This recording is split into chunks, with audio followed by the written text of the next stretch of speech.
Go and grab your Bewear merchandise today. There are t-shirts, sweatshirts, phone cases, and more, all with the link down in the description below. You do not want to miss out.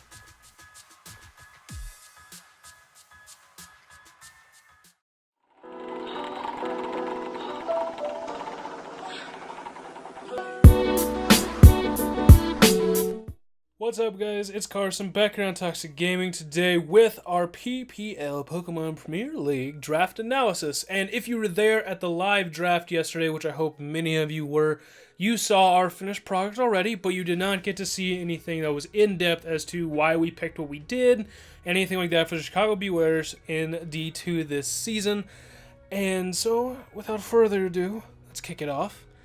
We were actually, as Chicago Bewears, the #1 pick in the entire draft, which I fucking called like 2 months prior to this. Like, when we were like, okay, you guys are all in D2, you guys are all in this chat and everything. I was like, boom, dibs on first pick. I have the fucking screenshots to prove that shit. And we got the first pick, and with the first pick, we got Mega Charizard X. Wheeler is coming back from the PGL. I know we dropped him there. I know we had some things, a little bit, not really problems with him. Just he didn't work as well on the team as we thought we could, and we want to make a switch around to see if we could make something better. But here, I figured Mega Charizard X is an amazing dragon type. Having that fire typing as well to not have a weakness to fairy is really nice. Dragon covering the water, actual weakness of fire, and so on and so forth. Mega Charizard X really looked like a very nice pick for me. I was kind of debating on a #1 pick, and I was like, you know what, fuck it. Charizard X, we're doing it. We're going power. We're setting the tone on the first pick of the draft with our Wheeler, and I'm really excited for this thing, going with the dragon dances and swords dancing. And as we go on through the rest of the team, or the rest of the draft, you'll know why I'm really excited with this thing. You see some of the possibilities we have. I'm going to take a drink of water because I'm getting all thirsty and trying not to be sick still. But next, for our second pick, now remember we had to have all the picks come back and then everybody doing their round 2 pick as well before we got back to us, because we basically have a wheel pick as well by having the #1 pick. But with our second pick, we were able to grab Scizor, which, having Scizor, which is going to be named Kane at the moment. If we have any other WWE-related names that fit any of these mons you feel like, drop them down in the comment section below. But at the moment, we have Kane, our Scizor, defog support immensely, bullet punching all of the fairies that we have. We don't, within this league, Tapu Lele is banned, so we don't have to really worry about psychic terrain, like stopping our priority unless somebody decides to run manual psychic terrain, which would be interesting. But we have that. We have Technician with bug bites. We have Natural Gift Fire. We have, or Natural Gift in general on Scizor. We have all these things. Bulky Scizor with Swords Dance. Agility Scizor. He pairs really well with the Dragon typing of Mega Charizard X, being able to remove rocks and pick off the fairies so that X can do his outraging things later down the line. And then with our third pick, because we did have the wheel, we were able to go back-to-back and get Milotic. As far as I'm concerned, Milotic is one of the premier bulky waters in the game. If he gets status, instantly I have a defense boost. I have reliable recovery in Recover. I can stop setup mons with Haze. We get Ice Beam and Scald, Dragon coverage for those unstabbed Dragon kills. And really, Milotic works very well. If we see a team that has a lot of Intimidators, we can run competitive offensive Milotic and really come at them with it. It fits really nice with a Charizard again on the fire side, going Fire, Water, Grass Core with it. He fits really nicely. And we actually are naming this Milotic Alexa Bliss because the weird hair thing of Milotic reminds me of Alexa Bliss a little bit. But I'm really excited to bring Milotic back here. First time, I believe, using it. Maybe I've used it once. I just can't remember. Done so many battles, I don't remember exactly what I've used and what I haven't. But again, for our #4 pick, we again had to wait for everybody to come back. And we actually got Decidueye as our #4 pick, Rocky Maivia. And instantly in our first 4 picks, we have our Water, Fire, Grass Core done. I know originally, I believe I wanted a different grass type. I believe I was probably aiming more at Whimsicott to get that, like in our first 4 picks, get or Water, Fire, Grass, and Dragon Fairy Steel. It was either that or I was going to Decidueye, and then I wanted Tapu Fini instead of Milotic to again solid out both main cores of draft format in our own first 4 picks. But with Decidueye, we get a baton passer, and in this league, you can only baton one stat at a time. You can't baton pass like speed or speed boost and I guess swords dancing. You can't have like multiple baton passers on the same team, basic stuff like that. So it's not broken, but we can still use baton pass to pass things in and out. And now that's the main thing I wanted to say is like think of now Mega Charizard X running the bulky set, and I get passed in +2 attack from swords dancing Decidueye. I'm ready to fucking go. But with Decidueye, we also get access to another Defogger and Scizor, taking the pressure of him having to carry Defog off.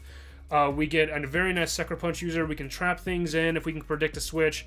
And with the Spirit Shackle, it's really nice to have that in there with Decidueye. And overall, he's a pretty fucking decent mon in the draft format. Then at number 5, we actually took, I believe this was like our maybe first actual snipe. And we actually sniped Jolteon, Jushin, I believe is the way it's said.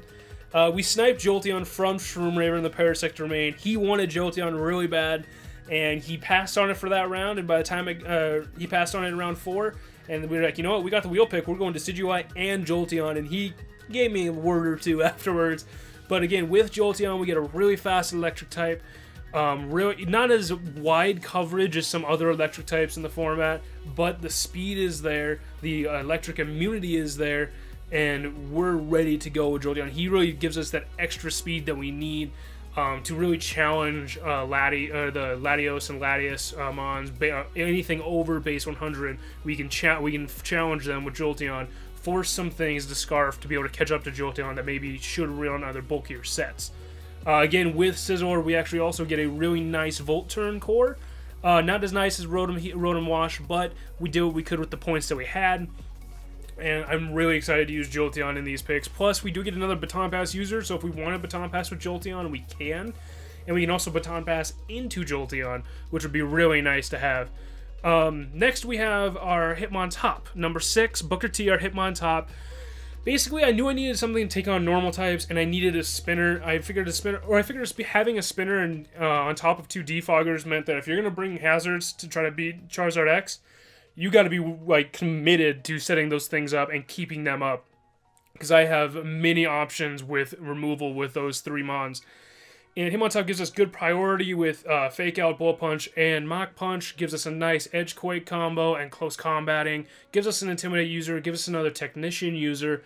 And fairly bulky. Not as bulky as he could be, but Hitmontop really is solid on our team right now as a mid-bulk mon that could probably take a hit and then dish out some really heavy damage after. And then for number 7, I actually went with Omastar. Cody Rhodes, our Omastar, and basically I was thinking, you know what, if I can get a single shell smashing sweep with Omastar this season, I'll be happy. Like that, I can die happy with that. But as I was looking at our team, I'm like, we really don't have much to set up anything as far as hazards wise. And I looked at Omastar, I'm like, you know what, I get Spikes access, I get Stealth Rock access, and I can run a Focus Sash Omastar and just do suicide lead stuff very easily. If we set up Rain at all with him or Milotic, we can have that access to Swift Swim if we really need to, or if we're going to face a Rain team, we can go with that Swift Swim Omastar to take on, to basically try to use the Rain against our opponent. It'd be really nice to have, but we did end up taking Cody Rhodes, our Omastar. And then at number 8 was another mon that I got sniped of. I wanted to get Aerodactyl because that again gave us another great speed tier, another great rocker on top of flying types. Sadly, Kyle took it from us, and I really wanted Aerodactyl, and I probably should have taken Aerodactyl first ahead of Omastar if I really wanted it that bad, but to each his own. And for number 8, we actually got We the People! Braviary with We the People, if the nickname attributed to Jack Swagger in America with Braviary. And with this, I'm really excited, because Braviary, I'm looking at it like, okay, Braviary runs some really good stats, some good wall-breaking power, and he gets stuff with like Rock Slide and Superpower to really shake it up a little bit. And then I looked back, we had Decidueye, baton passing things into Braviary, and I'm like, oh, fucking shit, here we fucking go. Like, I am all ready to go with Braviary now.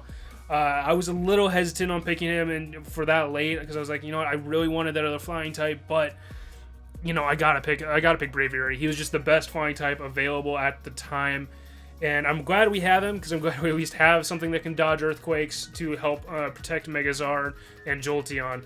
But we got what we can. And then for number 9, I can't believe this thing, number 1, fell to number 9. But we actually got number 9, Gardevoir, regular Gardevoir, our sister Abigail. We needed a fairy typing, I realized, really late. And I was like, oh shit, we need a fairy. What the hell can we get? And I was looking at a lot of the lower tier fairies were gone, like Gramble and such, and we missed out on. And I'm like, you know what? I'm going to get Gardevoir. I can do it. I can get it with the points and the plan that I had. Like, Gardevoir would be really, really nice to have with T-Wave. And I believe he gets Healing Wish. I believe he gets one of the two. He Wish or Healing Wish, one of the two. But then just hitting things with Moonblast and Psychics and Psyshocks and Focus Blast and T-Bolts, and the coverage that Gardevoir gets attributed also to being able to be Scarfed and give us a good Scarf 180. Gardevoir was really looking at him like, you know what, that could actually really, really help us. It could really help in that fairy category that we needed. And then at number 10, because I looked again, we don't have a dark type, and I'm like, well, fuck, all the great dark types are gone. But then I looked, I'm like, wait, Sneasel's still there. So we went with Sneasel. It's like, really, Sneasel is nice to be able to come in, get a quick kill, boom, boom, boom, do those things that he needs to do, not really trying to do anything too, like, extravagant. Like, we get stab knockoff, we get all of these ice moves, we get low kick, we get things like poison jab and such. And really, Sneasel is kind of not a discounted mon by any means for its actual viability, but it is a little lower on the pricing list. So I was like, you know what, fuck it, I'll go with Sneasel. Like, this works really well with my team. And then for pick 11, everybody was really kind of doing some meme picks. We were thinking, like, if you had the points, you know, do the meme pick and such. And really, I decided to. I was really stuck on the fence between this pick, and what we decided to do was go Torterra at our last pick. And I realized with the last pick of only being 3 points for Torterra, we have 2 points left, but we don't have another place for him on. And I was looking at him like, okay, I could have gone Torterra, or I could have done Steelix for 5 points. I could have done that, but I was like, you know what, I'll give Torterra a shot. I want to see what I can do with it. Rock Polish Torterra would be very interesting. We did need I wanted another Stealth Rocker so that Omastar wasn't our guaranteed. If he has that, that's his hazards. If he doesn't have it, he doesn't have hazards. So I wanted something else that could be able to do that role, and I wanted to see what Torterra could do. I'm really interested to see what we can do with it. It really hits really fucking hard for Torterra, and it gets the nice shell armor, so we can't get crit by things, so we can't really let RNG screw us over half the damn time. But I wanted to see what Torterra could do, so I picked it. Hopefully I'm not going to regret it, and I can hopefully use those 2 points later down the line to maybe swap out if somebody drops something that I want. I can easily get a nice swap that I probably wouldn't be able to get if I had used those 2 points. That's my reasoning for it. It was more like I just want to see what I can do with it rather than, okay, we're going to go with using every single point that we have. It was a kind of, what is it called, controversial choice, but we do what we can. So with the draft there, we actually still went on. We get 3 Z-movers, 2 of them that can only be offensive, and then 1 that can use support Z-moves as well. So what I decided was to go with our support Z-mover, or our super Z-mover that we called it, was Gardevoir, because getting Gardevoir's support move pool in addition for Z-moves is really, really nice. Then I did Z Sneasel as well for the offensive, just so I maybe guarantee a kill with Poison Jab, or guarantee a kill with Low Kick, or guarantee a kill with a coverage move compared to doing something else. And then Omastar is my other one, and my thought process was, if I can bring Omastar in on a fire type that doesn't want to stay in at all, and I have my Z move, and I have Shell Smash, I can get my Shell Smash up, and then I can click my Z move, and whatever comes in, if I have coverage for it, it's dead. If it's neutral, it's dead. That's what I wanted Omastar to do. That was my main thing with it. I could have gone, Decidueye, or Z Sizzle, or Z Jolteon, something weird like that, but at the moment, these are what I have and what I wanted to go with. So that's really our draft of the Chicago Bewears. It's what we were able to do with the number 1 pick and then the wheel pick down the line. Let me know down below in the comments section what you think of our draft, and watch on Twitter, because I will be asking you guys what you think, or who you think should be the team captain overall on Twitter. So watch for that poll, and go check out the other coaches and their draft analysis of D2 as well. I'm really interested to see what you guys think about everyone else's drafts and compare to mine. Like, really, if you guys are willing to really go with the deep research, really go out with it. So without further ado, I'm going to end off here. We're going to get battles started. I believe pretty soon next week. I think our day is Sundays on. I believe. I'll mention it more when we actually are getting into battles and stuff. But anyway, thank you guys for coming out. I'm Carson. This is Toxic Gaming, and as always, you guys stay toxic. I always mess that up. See you guys.